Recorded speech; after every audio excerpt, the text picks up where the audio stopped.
well, why can't I speak to the seller directly? Or that's the buyer asking why he or she can't speak to the seller directly. Or the seller says, well, why can't I speak to the buyer directly, Emilio? So let's go over this because this does happen time to time. And I get it and I understand. I understand, right? Because you're like, oh, well, I want to just talk to the buyer direct. Why have an agent in between? Well, couple of several reasons actually, but I'm going to hit the main ones today. Number one, you hired a real estate agent to advocate for you. There's several reasons why. Okay, let's first talk about one of the biggest, and that's because what happens is when buyers and sellers start talking with one another, certain promises are made. Yes, I'll paint the room this color and we'll have it done by closing. Or yes, you can have this item and that item and all this other personal property. Or he said, she said, all of that stuff. Now, it's all great and intentions are pure, I'm sure. However, verbal contracts are non-enforceable. What happens if all of this stuff is not written down and signed on the appropriate paperwork by both parties?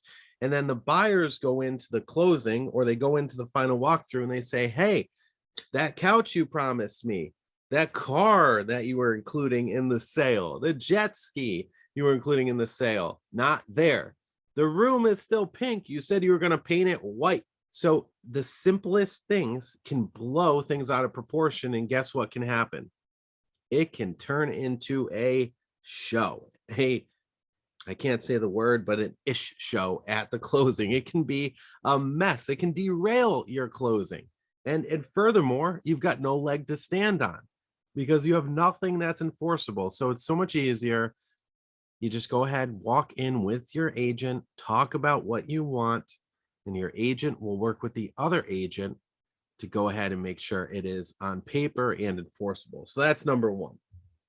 Number two, what about fair housing, right? So this could come into situations. I would like to think never, but it could, and it's a hot button, right? So what happens if the seller innocently says to you, well, hey, there's another Chinese couple that live right down the road, or there's a synagogue down the road, or whatever it may be, that may violate fair housing depending on how the buyer takes it. So sellers, you got to be careful. And real estate agents know the guidelines, they know the appropriate things to say, how to say them, when to say them, because guys, this is a touchy subject in our country. And we want to make sure that we are protecting you and protecting all classes. Okay?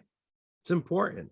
And I know you may be saying, well, that sounds a little ridiculous, but we don't make these things up. This happens. In addition, certain expectations. It's what happens if the seller discloses information that probably shouldn't be disclosed. It could be financial information, it could be motivation, it could be all of those things that your real estate agent should really kind of keep between you and them. And that stuff happens sometimes.